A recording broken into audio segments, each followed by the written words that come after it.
A ver, pensemos por un momento en un mundo donde la verdad no es algo que se descubre, sino algo que se dicta. Ojo, esto no es ciencia ficción, ¿eh? Es una advertencia muy seria del economista Friedrich Hayek en su famosa obra Camino de Servidumbre. Hoy vamos a explorar su análisis, que la verdad es que da escalofríos, sobre cómo un sistema de poder puede llegar a desmantelar la realidad misma. Entonces la pregunta que nos queda, y que es bastante inquietante, es ¿cómo se logra algo así? O sea, ¿cuáles son los pasos, los mecanismos exactos que pueden llevar a toda una sociedad a un punto en que la verdad objetiva simplemente deja de importar? Bueno, el primer paso, que en realidad es también el objetivo final, es algo que Hayek llama la unificación de las mentes. Suena ambicioso, ¿verdad? Pero va mucho, mucho más allá de conseguir que la gente simplemente obedezca. Es que el objetivo no es solo forzar la obediencia, no. El verdadero triunfo para un sistema así se alcanza cuando la gente internaliza las metas del Estado, cuando llegan a creer que son sus propios deseos más profundos. Es una sumisión que se disfraza de voluntad propia, una ilusión de que se está eligiendo libremente. Ok, ¿y cómo se logra esta unificación de mentes? Pues con una herramienta superpoderosa, la propaganda. Pero Hayek nos advierte que tenemos que pensar en ella de una forma muy distinta a como la vemos en una sociedad abierta. Pensemos en cómo funciona una sociedad libre. La persuasión viene de todos lados, de partidos políticos, de empresas, de artistas. Es un mercado de ideas, bastante ruidoso, un montón de puntos de vista que compiten, que chocan y a veces se complementan. Es, si se quiere, un caos, pero un caos creativo.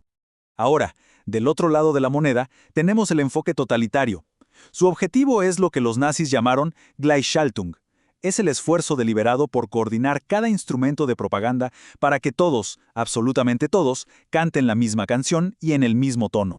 Y esta palabra, Gleichschaltung, es clave para entender todo esto. Se traduce como coordinación forzada y significa exactamente eso, alinear a la fuerza cada aspecto de la vida, la cultura, la economía, el ocio, todo, con los objetivos del Estado. No queda ni un solo espacio para la disidencia, ni siquiera en la privacidad de nuestros pensamientos. Y Hayek aquí es súper claro. Cuando se monopoliza toda la información, la persuasión deja de ser persuasión, se convierte en un moldeo de la mente. Sin fuentes alternativas para contrastar, hasta la gente más inteligente y crítica puede terminar, sin darse cuenta, completamente envuelta en la narrativa oficial. Pero claro, la propaganda por sí sola, con puros eslóganes, no es suficiente. Necesita una base más profunda, una historia que justifique las acciones del poder y le dé un sentido al sacrificio. Y aquí es donde entra la creación de mitos. Miren, muchas veces las decisiones de un líder o de un partido se basan, pues, en puros instintos, en prejuicios, pero no pueden presentarlas así. Esas decisiones tienen que ser envueltas en un lenguaje de pseudociencia o de filosofía para que parezcan justas, racionales y hasta inevitables. Y Hayek nos recuerda que esto no es nada nuevo, ¿eh? Esta técnica es viejísima, casi tanto como la filosofía. Desde las mentiras nobles, que Platón proponía para mantener el orden, hasta mitos mucho más recientes como la doctrina racial nazi. En todos los casos, el objetivo es el mismo: construir una justificación teórica para una agenda que ya estaba decidida de antemano. Y ahora llegamos a una de las tácticas más sutiles y, la verdad, de las más destructivas: la perversión del lenguaje. Consiste en tomar las palabras que una sociedad valora, paz, justicia, libertad, y vaciarlas por dentro, robándoles su significado original. A ver, tomemos el ejemplo perfecto, la palabra libertad. En su sentido clásico, significa la ausencia de coacción, la capacidad de una persona para actuar sin que interfieran con ella de forma arbitraria. Pero en el nuevo lenguaje totalitario, su significado se invierte por completo.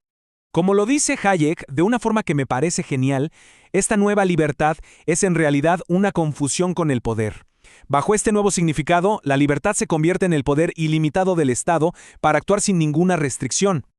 A ver, pensemos un segundo en esta nueva definición.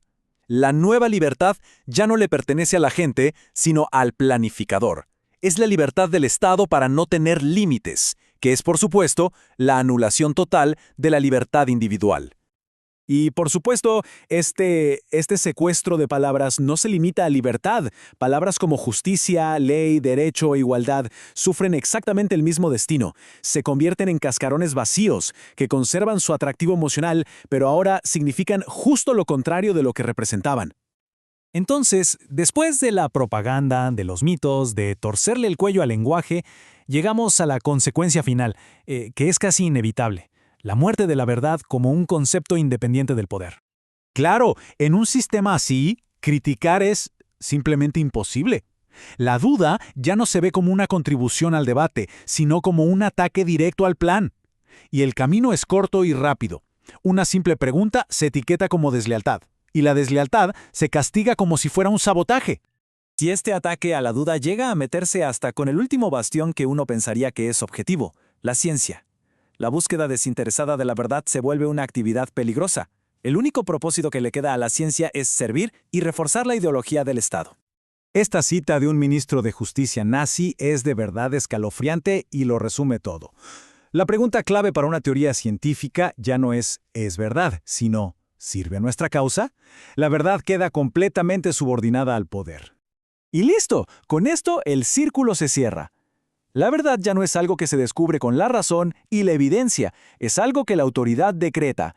Se convierte en una herramienta maleable que puede ser alterada de un día para otro según las necesidades del régimen. Pero al final de todo esto, Hayek nos deja con una paradoja que es demoledora, el giro irónico en todo este intento de controlar el pensamiento humano. Y aquí está la gran tragedia de todo esto, ¿no? Muchas de estas ideologías empiezan celebrando la razón, prometiendo usarla para planificar una sociedad perfecta. Pero al intentar controlar el pensamiento, un proceso que necesita diversidad y crítica para funcionar, terminan destruyendo la misma razón que decían querer usar. Todo este recorrido por las ideas de Hayek nos deja con una pregunta fundamental, y no solo sobre el pasado, sino sobre nuestro presente. Al entender este proceso, ¿qué mecanismos, qué valores e instituciones son esenciales para proteger a una sociedad de este camino tan resbaladizo hacia el fin de la verdad? Gracias por acompañarnos.